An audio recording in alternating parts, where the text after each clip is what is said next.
내년 글로벌 경제 전망이 어둡습니다. 물가는 잡히지 않고 소비와 수출은 가라앉을 텐데요.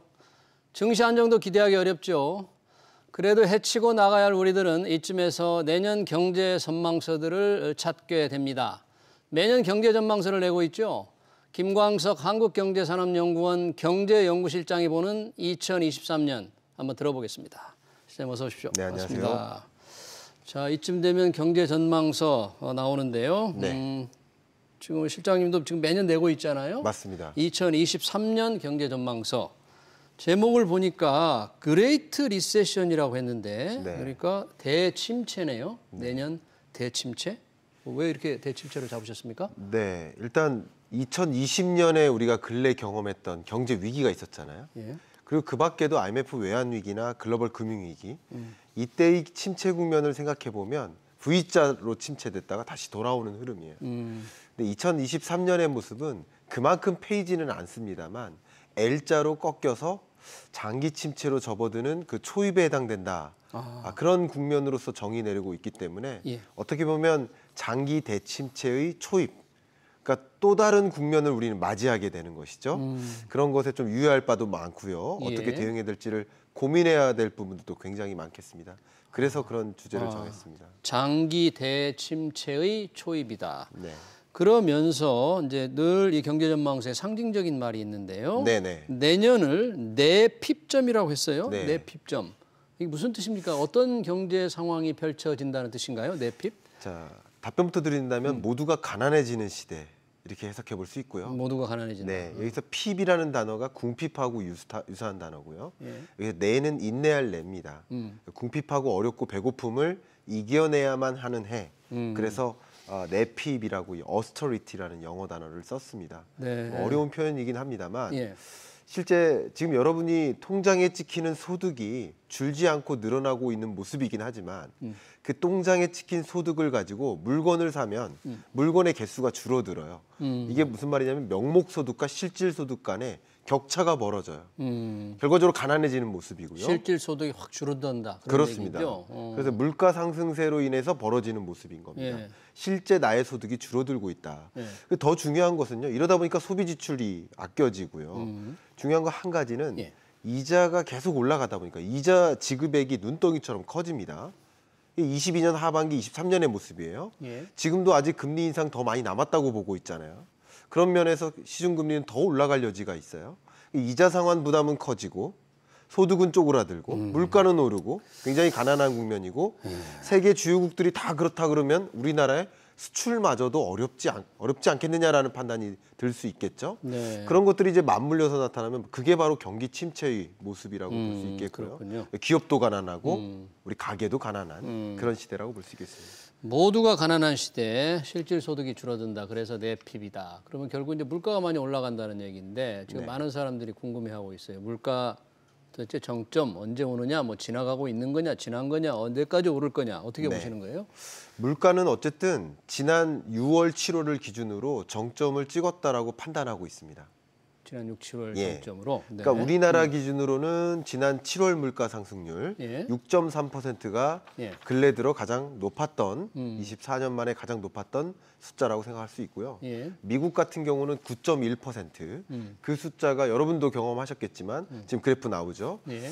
이 소비자 물가 추이에 선행하는 선행 변수가 있는데요. 예. 우리나라도 마찬가지, 미국도 마찬가지입니다. 결국 수입 물가가 잡혀야 3개월 있다가 소비자 물가가 잡히는데 예. 그 수입 물가 지수를 역시 상승률을 그림을 그려보면 3개월 정도 선행해서 먼저 움직입니다. 근데 수입 물가 상승률이 이미 먼저부터 잡혔습니다. 물론 원자재 가격이 잡혔고 국제 유가도 고점 찍고 잡혔고 지금 보시는 그래프는 전월 대비이기 때문에 네. 조금 비교하기가 어려울 수 있겠지만 예. 전년 동월 대비 기준으로 보면 물가 상승률도 잡히는 소비자 물가 있다. 상승률도 심지어 국제 유가가 어느 정도 잡히는 모습인데 근데 강달러 때문에 못 막는 거 아니냐 이런 말씀도 많이 하시지만 그렇죠. 강달러를 반영해도 물론 강달러 때문에 수입 물가 잡는 게 좀 어려움이 있고 더디긴 하지만 강달러, 그러니까 달러 기준 수입 물가 지수 그리고 원화 기준 수입 물가 지수 모두 판단해봐도 정점은 찍었다. 그러나 중요한 것은요. 예. 정점 찍었다 안 찍었다 중요한 게 아닙니다. 네, 뭐가 중요합니까? 가장 중요한 것은 2%라는 목표 물가를 이루는 데는 아직도 갈 길이 멀었다라고 볼 수 있고요. 아직은 너무 높다. 그래서 23년 물가 상승세를 보면요. 3, 4%대의 고물가 기조가 잡힌다 하더라도 그 정도를 유지해 나갈 가능성이 굉장히 높다라고 진단하고 있고요. 예. 어쨌든 2%라는 목표 물가를 훨씬 상회하는 인플레이션 시대인 것은 명확합니다. 정점 지났다는 뉴스도 있지만 좋은 소식이 아니고 지난 이후에 고원지대에서 물가가 쭉 지속된다. 그게 그렇습니다. 더 우리 경제를 짓누르는 악재가 되겠네요. 맞습니다. 수입 물가 말씀하시면서 이제 강달러 현상 어제 보니까 오늘 달러 옌 150엔 좀 네. 엔화 가치가 밑으로 떨어졌고 네네. 뭐 위안화 가치도 떨어지고 우리 원화도 큰 폭으로 지금 떨어졌잖아요. 그렇습니다. 이 현상 강달러 현상은 뭐 어떻게 좀 진정이 될 가능성이 좀 있을까요? 네, 여러분께 좀 기회다라고 말씀 먼저 드리고 싶은데요. 예. 한번 주요국 기준금리 추이 그래프를 한번 같이 보시면서 말씀 나누면 예. 훨씬 좋을 것 같습니다. 제가 사실 이 자리에서도 네. 우리 진행자님과 계속 강달러 현상이 나타날 것이다라고 올해 초부터 예. 계속 말씀을 드려왔는데 예. 그 배경이 지금 기준금리 추이를 생각해 보면 미국의 금리 인상 속도에 따라 달린 거예요. 근데 미국이 금리 인상을 계속 단행하고 예. 그리고 주요국들 나머지 예. 영국 파운드화나 유로존, 유로화 이들의 기준금리 인상이 같이 맞물리지 않았었기 때문에 강달러 기조가 나오는 겁니다. 그런데 달러 인덱스 기준으로 달러 인덱스를 계산할 때 미국 달러화와 나머지 6개국의 통화의 교환 비율을 계산하는 거거든요. 그러니까 지금까지는 강달러가 나온 거예요. 근데 기준금리 인상 추이를 보면 이제 미국은 11월, 12월 즈음부터 금리 인상 속도가 둔화될 겁니다. 말하자면 예. 자이언트 스텝, 빅 스텝만 하다가 이제 베이비 스텝 기조로 전환됩니다. 언제쯤 내년 정도면 이제 전환될 대략 가능성이 12월, 빠르면 12월이고요. 예, 좀 빠르면 조금 12월. 느리면 내년입니다. 예. 이렇게 베이비 스텝으로 이렇게 속도가 줄어드는 변곡점을 만나는 거예요. 그 지점 이후에 실제 말 그대로 터미널 레이트, 종점에 다다르는 모습이에요. 근데 재밌게도 예. 유로존이나 영국 파운드화 같은 경우는 금리 인상 속도가 더 빨라졌어요. 지금 최근에. 그래요? 이게 마치 쇼트트랙 하는 것 같아요. 그러니까 미국이 치고 나가지 않으면 예. 유로존이나 영국이나 그밖에 다른 나라, 스웨덴 같은 나라도 같이 천천히 달리면 되는데 미국이 치고 나가니까 이 강달러를 막아야만 자국 수입 물가를 잡으니까 강달러를 막기 위해서 금리 인상 속도를 굉장히 가감하게 가는 겁니다. 예. 그래서 이게 붙어 나가는 겁니다. 정점에 다다를 때는 붙어 나가요. 그래 금리 인상의 그 고점에서는 예. 비슷해집니다.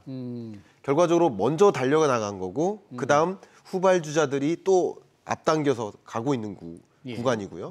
그러니까 이제 강달러 구간이 이제 조금씩 수그러드는 지점이 11, 12월 정도라고 생각하시면 좋을 것 같습니다. 강달러에 뭔가 이 종점이 다가오고 있다 그런 거네요. 예. 결국 이 환율이라는 것은 예. 상대국 통화와의 교환 비율이잖아요. 그러니까 미국만 혼자 금리 인상하면 당연히 강달러인데 예. 다른 나라들도 같이 인상해 나가는 거예요. 격차가 줄어드는 겁니다. 예. 그 구간이 11, 12월이고요. 예. 미국의 금리 인상 속도가 둔화되는 시점. 그리고 상대적으로 다른 기축 통화국들의 금리 인상 속도가 상당히 진전되는 모습. 이런 것들이 강달러 속도를 좀 둔화시킬 것이다 이렇게 볼 수 있겠습니다. 그렇군요. 자, 우리도 뭐 지금 원달러 환율이 워낙 올랐는데 지금 경기 상황 말씀하시면서 글로벌 경제 전체가 안 좋으면 우리 수출이 지금 굉장히 타격을 받는다는 말씀하셨잖아요. 맞습니다. 지금 상황이 어느 정도로 지금 진행이 되고 있습니까? 우리? 네, 이 수출이 기본적으로 우리나라가 수출로 먹고 사는 나라이기 때문에 수출은 두 자릿수로 증가해 주는 게 맞습니다. 그러니까 10%대 이상의 증가율이 유지되어야 예. 나머지 것들이 예를 들어서 소비 지출 증가율이 예를 들어서 뭐 2%대를 유지하더라도 나름의 성장 속도를 견인해 나갈 수 있는데 수출 증가율 자체가 2%대로 떨어졌습니다. 굉장히 수출 증가 속도가 둔화된 모습이고요. 예. 앞에 엔화 말씀 주셨는데 중요한 건 또 여기 엔화와 위안화 가치에 있습니다. 이게 무슨 말이냐면 일본과 중국은 여전히 완화적으로 금리를 동결하고 인하하는 모습이잖아요. 네. 중국 같은 건 계속 인하만 했고요. 일본은 계속 동결만 했고 이 와중에 이들 국가가 금리를 완화적으로 운용하다 보니까 이들 통화 가치는 더 떨어지는 더 거예요. 떨어진다. 그러니까 이들과 비교하면 우리나라는 알밤이고 이들 중국, 일본은 도토리예요. 나 혼자 킹달러고요. 예. 그러니까 상대적으로 우리는 수출 경합도가 높은 중국과 일본 간의 이 환율 절하폭 이런 것들이 굉장히 중요한데 이들이 절하가 심하니까 강달러 현상 속에서도 수출이 녹록치 않은 거죠. 더군다나 경기 침체가 앞에 야기되다 보니까 아이폰 14, 애플도 그 증산 계획을 철회했지 않습니까? 그런 식으로 이 투입을 줄입니다. 건설 투자, 설비 투자를 줄입니다. 소비자도 소비를 줄이고 이게 전반적인 경기 침체 국면으로 가는 것이고 그런 것을 예견하기 때문에 전반적인 수출 증가세도 약화되는데 세계 글로벌 교역이 그 와중에 중국과 일본이 이렇게 극명하게 통화 가치를 절하시켜 놓으니까 우리의 수출길은 더 약화되는 거죠. 그게 이제 무역 수지 적자를 정말 7개월 연속 이어지게 만드는 이런 현상이라고 볼 수 있겠죠. 그렇군요. 우리나라 경기 하강이 더 빨라지고 수출 의존 국가니까 좀 걱정이 많습니다. 이 경제 전망서 보니까 다양한 내용이 있던데요. 이 부동산에 관한 얘기도 있어요. 부동산 지금 요즘 부동산 집값 하락세가 좀 너무 빠른 게 아닌가 이런 걱정들이 많거든요. 그렇습니다. 어떻게 좀 전망이 됩니까? 너무 좋은 질문 주셨고요. 앞에 환율이나 또 주가 같은 경우는 선행성이라는 단어를 잊으시면 안 됩니다. 금리가 고점을 형성하는 구간이 23년 중반이지만 그로부터 6개월 정도 선행해서 선반영되기 때문에 22년 이 끝자락이 저점 형성 구간입니다. 강달러도 약화된다는 의미가 거기서 나오는 겁니다. 다만 지금 말씀하신 부동산 시장은 실물 경제와 동행합니다. 주가 환율은 실물 경제 선행하는데 그렇죠. 부동산은 동행한다. 이게 돈의 이동인데요. 한번 입장을 바꿔놓고 생각해봐도 투자자들이 앞으로 금리 올라갈 것 같아. 한미 간의 기준금리 역전될 것 같아. 경기 침체될 것 같아. 그러면 돈을 당장 빼잖아요. 주식시장에서 돈을 빼는 것은 클릭 하나로 가능하지 않습니까? 근데 부동산 시장은 그 기간이 길어지기 때문에 또 다릅니다. 근데 제가 여러분들께 보여드리기 위해서 그래프를 하나 가져왔는데 글로벌 리세션 동안의 PMI 추이 이 그래프를 보시면 실물 경기가 지금 어떤 수준에 있는지를 말씀드리고자 합니다. 그래프를 볼까요? 보시면 동안에. 이게 일반적으로 글로벌 리세션이 있는 과거 글로벌 리세션 구간에 이렇게 큰 침체 구간이 이렇게 연결됩니다. 길게. T에서 T 플러스 기간에 급격히 침체됐다가 반등하는 흐름인데 지금 22년, 23년 동안의 이 리세션, 경기 하강 국면 이것은 보시는 것처럼 50이라는 기준선을 여전히 웃돌고 있어요. 무슨 말씀이냐? 22년 지금은 경기 침체가 아닙니다. 지금은 경기 둔화인 거예요. 플러스가 까먹어지는 모습인 거고요. 본격적인 경기 침체는 내년에 있다는 것이죠. 내년에. 그러니까 이런 글로벌 리세션 동안의 공통적인 흐름을 보면 아직도 경기 침체 국면에 진입한 것도 아니다라는 거죠. 앞에 무역 적자, 뭐 경상수지 적자 이런 위험한 여러 요소들이 있지만 그게 아직 경기 침체라고 칭할 만큼 다 나타난 게 아니라는 거죠. 그런 관점에서 본격적인 침체는 23년 2분기 요 정도로 생각을 하고 있습니다. 그리고 이 지점에 금리가 계속 동결될 겁니다. 주요국 기준금리 추이를 한번 생각해 보시면 23년부터 정점에 다르고 23년 중반부터 계속 유지됩니다. 유지된다. 그렇죠. 이 그림을 한번 유념히 보십시오.